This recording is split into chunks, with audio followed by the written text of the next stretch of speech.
ธรณีกันแสงเลยไปก่อนมาเลยอย่าด่ามัน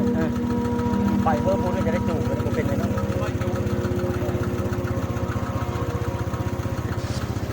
ตอนนี้กำลังเดินโซฟหลานออกจากบ้าน